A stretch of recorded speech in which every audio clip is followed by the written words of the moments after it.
The path to parenthood can be complicated enough without even considering genetics. Here to talk about how to integrate genetic counseling into an IVF practice is with me this morning, a friend, a colleague, a partner, Elizabeth Turner, who is the co-founder of ATGC. It's Advanced Tele-Genetic Counseling. I often have to pause for a minute, Elizabeth, when I say the acronym to make sure that I don't reverse G in the T. Well, thanks, Alice, and it's great to be here. I'm so excited to be back. I'm so excited to have you back on the show too. And, what we were going to kind of focus on today is, really this overarching theme of the fact that genetics is so new that most MDs, let alone REIs, your reproductive endocrinologists and infertility specialists who are treating patients, had no genetic training whatsoever when they were going through medical school. And even the newer doctors don't get a subspecialty in genetics. Correct. Yes. Right. I think it's been an ongoing concern for, I've talked to a few residents and things over the years who said they had very limited genetics training.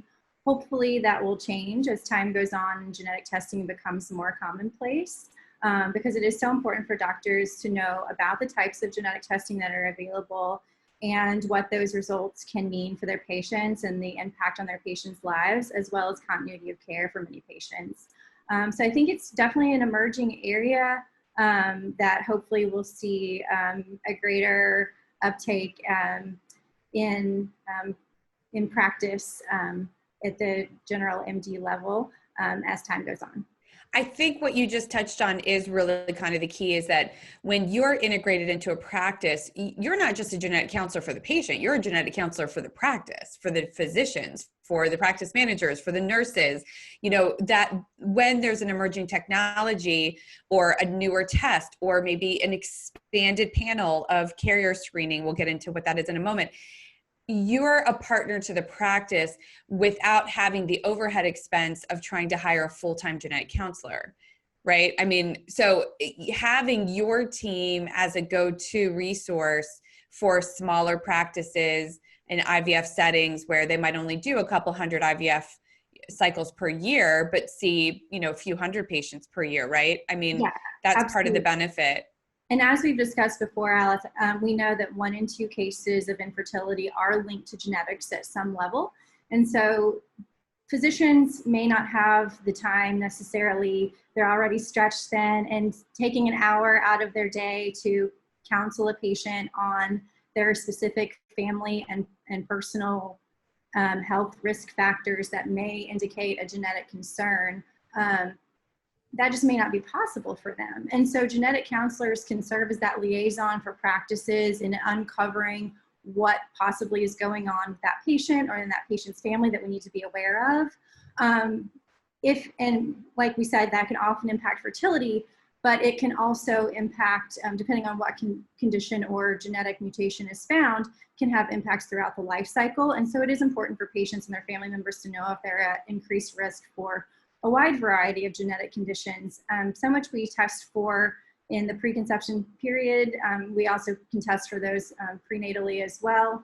And also there are adults themselves that get genetic counseling or genetic testing for later adult onset conditions. So we really have a place throughout the medical community, but with infertility practices specifically, we are finding that more and more practices are deciding to use a genetic counselor to help interpret some of that complex information, really give a clearer picture for their patients about what's going on with their unique needs and how to best support them throughout their journey.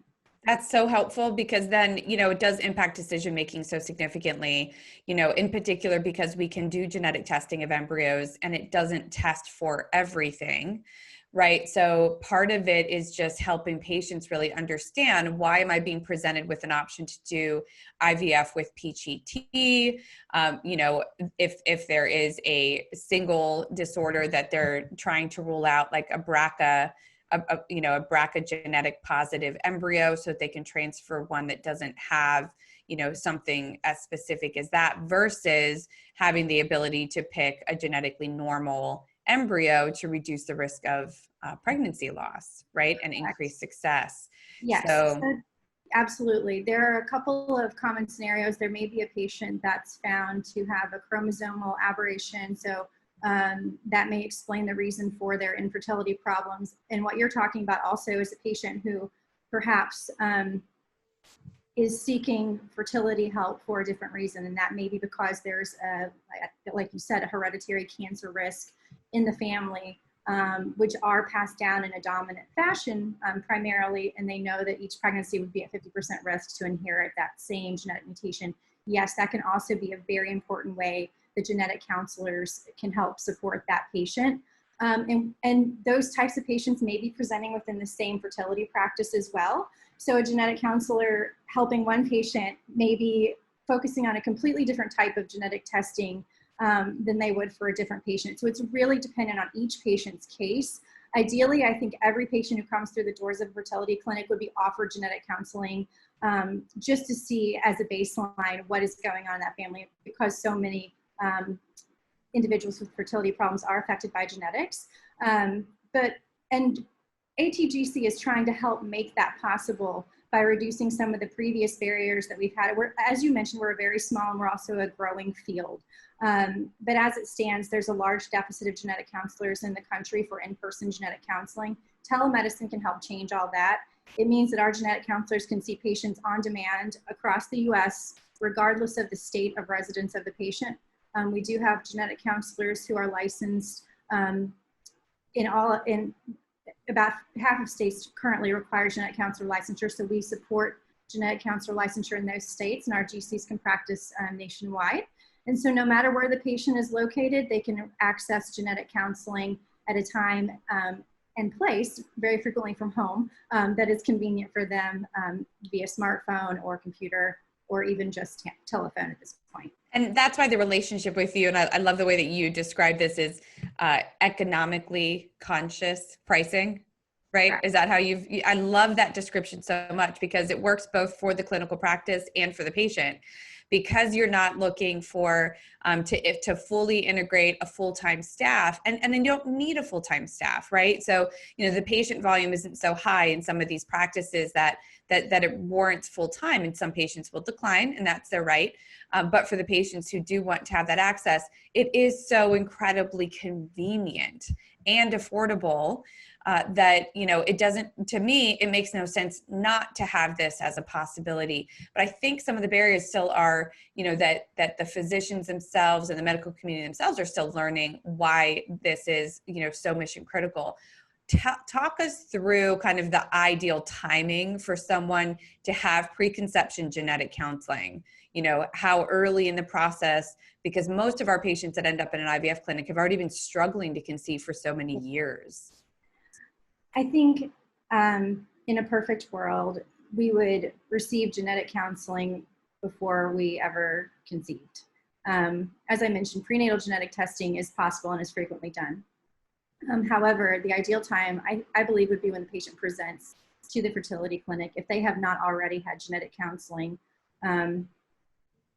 getting a baseline assessment from a genetic counselor and discussing the family and personal history in detail, which generally goes back, it's a multi-generational assessment to determine if there are any other individuals who may have even slight red flags that would indicate something that the genetic counselor needs to be aware of. It also helps the genetic counselor target the conversation as far as what types of genetic counseling, what types of genetic testing may be most appropriate for that patient.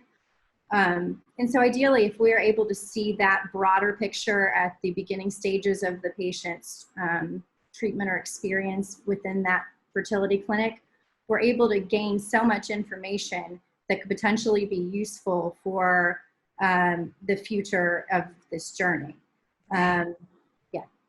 I also think in the case of third-party conception, third-party reproductive services are so widely accessible now when you're using an egg donor, sperm donor, even embryo donation. And having that conversation in advance is incredibly useful. I didn't have a genetic counseling session about my donor I'm very open about my story that my son is donor conceived because when I was diagnosed with cancer, I had a very short window to preserve my fertility. And at the time, preserving my fertility by freezing embryos made far greater sense scientifically than had I just, frozen eggs, because egg freezing has come a long way since then. And so I had, very limited time to make a choice even. And I didn't have a genetic counseling session about the donor until I went to use the embryos, because they discovered a kind of a new, or discovered that there was a genetic issue. Now, I bring that up because just in terms of decision making, even the donors themselves have so much more genetics tested on them that we know so much more information. And I think having that moment where someone who's making a donor choice can understand what they're looking at, right? They can understand what does this expanded carrier screening really mean when I'm making my choice in selecting this DNA of a gamete. And it's something, again, that they can go direct to you. They don't have to access your team through a clinic. That's how accessible you guys are. They can just go and schedule an appointment with somebody that's in their area, or that is, licensed or available in their particular state. So I do love that part too. I do want to find out what does it look like when you have a clinic that you're setting up as kind of a direct referral source to you? What does that relationship look like? How easy is it for a new clinic to get started with you guys? Great question, Alice. Yeah, we try to make the process as easy as possible for clinics, and we don't want to become an extra burden. In fact, we want to become an integrated part of their existing practice. And so because we know that no two practices are alike, just like no two of our sets of genetic information are exactly alike, at ATGC, we really try to pursue a customized approach with each practice that we're lucky enough to partner with. And what that means for one practice may look different from what that means from another. And I'll give you some examples of the ways in which we partner with practices. For example, there are some physician groups that we work with that prefer to still have their patient seen in clinic. And in order to do that, they might establish a telemedicine room for that patient who is scheduled to come in at a particular time and meets with our genetic counselor in the office on a virtual screen.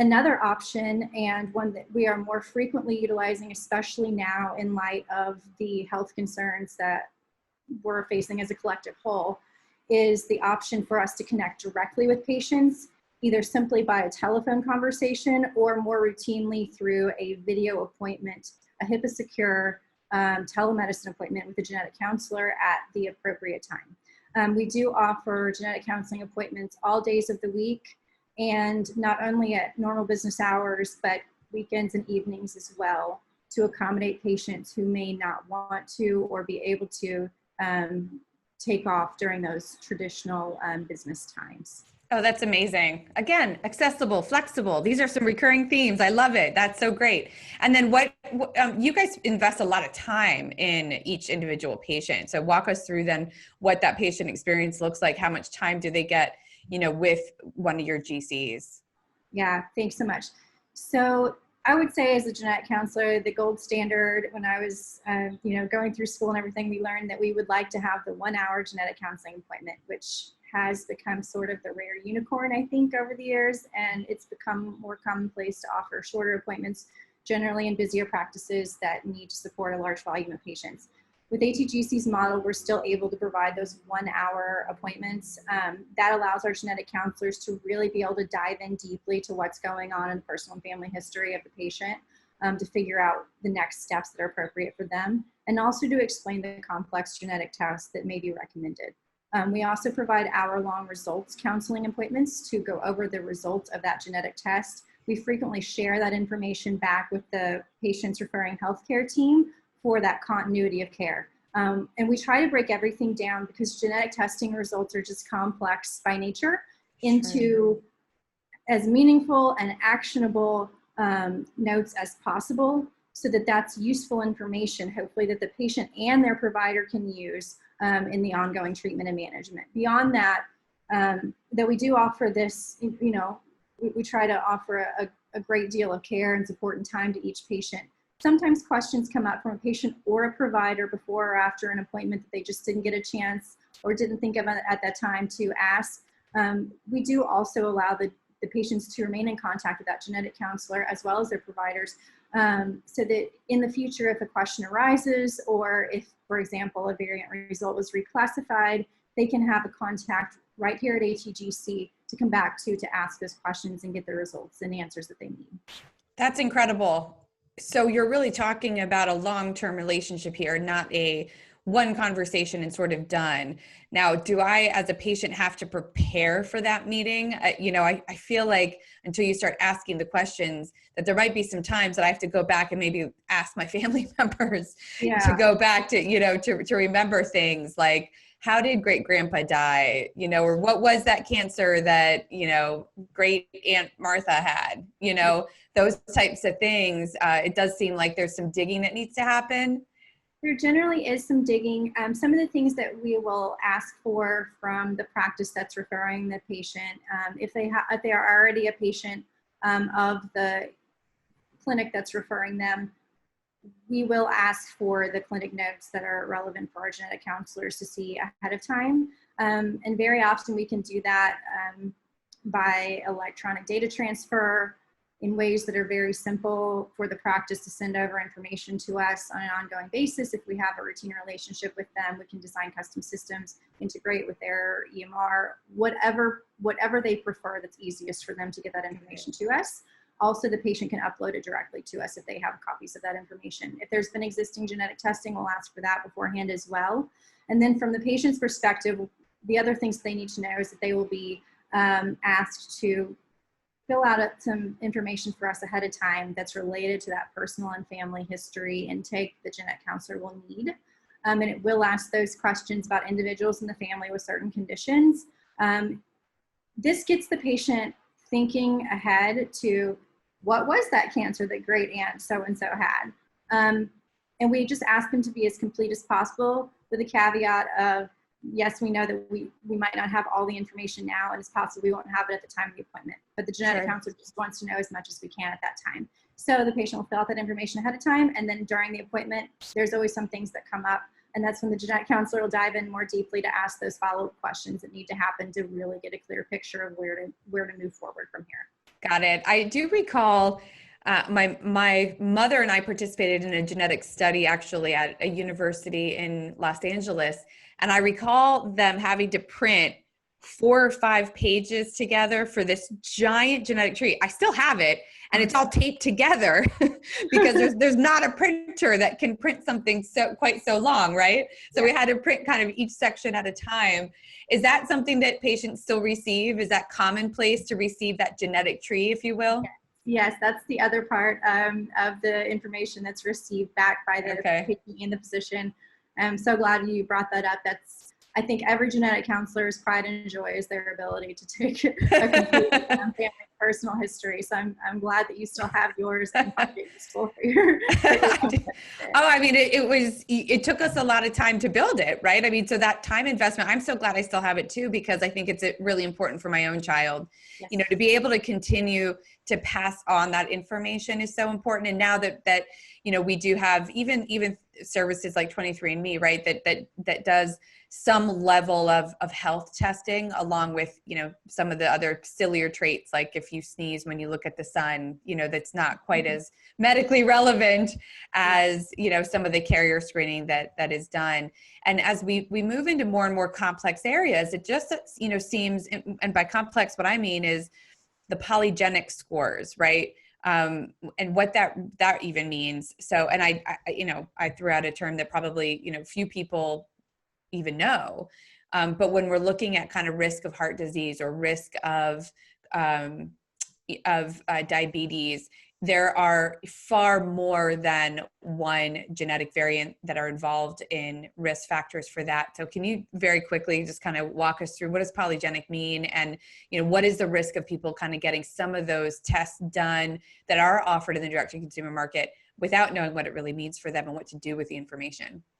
Yeah, so there are different ways that patients are obtaining genetic tests right now. And as I think we've mentioned on our prior interview, the market is really exploding with these types of different types of genetic tests.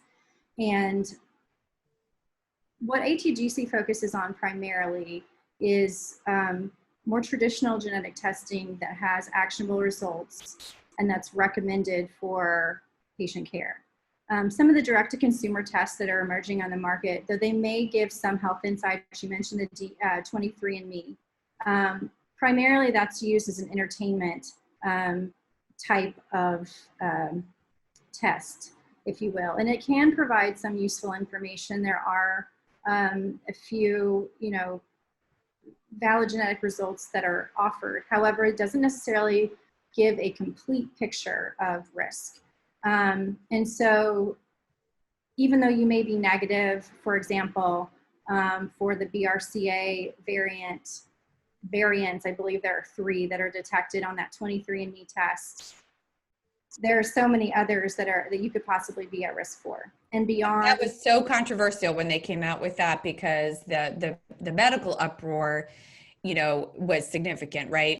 So finding a test that offers a more complete picture of the possible problems that you can find in that genetic information or missteps that have been created can lead to a greater benefit in the results that are given to the patient. So instead of just looking at 3 areas, you're looking at hundreds or thousands of areas within the specific gene that you're looking at for whatever is going on with that patient's family or medical history. Another thing that I want to mention also is, though we primarily know about the BRCA gene, there are many other genes that can also impact a patient's risk for breast cancer, ovarian cancer, or a host of other cancers that can be associated with these conditions. And speaking with a genetic counselor can help in the fertility and end of things like we discussed, but also for areas such as oncology, where we can see a very clear pattern in the family that may indicate that there's something genetic that we need to be considering for that patient. Also, patients may present with a family history of cardiac disease, cardiac conditions, neurological conditions, adult onset conditions, and genetic counselors can help with all of those as well. It's not limited to one area or specialty, and ATGC itself is really focused on providing a comprehensive approach to genetics, meaning that our genetic counselors are specialized in various areas to care for patients who present for any number of conditions. So we can be utilized in a variety of ways, but as we mentioned at the beginning, in the fertility world, it's probably best to see a genetic counselor as early on in the process as possible, just to get that good baseline and figure out what next steps should be, because you can always revisit the genetic counselor in the future if something comes up to explore genetic testing. I think it's fantastic. It's one of the reasons that we picked ATGC as a strategic partner of our company, MedAnswers, accessible through our Fertility Answers platform. This is something we have to continue educating the medical community, the scientific community, and the patient community so that we can bring your services to the broader population. Elizabeth, thank you so much for investing so much time with us to share how accessible, how affordable, and just how I think caring your entire team is. We love you, each and every one of you, and we're so grateful to have the opportunity to work together. And you as well, Alice. It's an exciting adventure that we're on, and I look forward to seeing where it goes together. Thank you. All right, everybody, this has been a morning session with Alice Crisci, co-founder and CEO of MedAnswers and the Fertility Answers app platform, and Elizabeth Turner from ATGC. We are so grateful for your time. If you enjoyed what you heard, please share it. Please subscribe. Please like us. Find us, online. This is a mission critical part of what we do in making sure that we bring things like genetic counseling to every part of the United States. No matter how rural somebody is or how far away they are from a clinic, they can always reach our services online and and via social media channels. So thanks so much for being here, and we'll talk to you again next time. Thanks, Alice. Bye.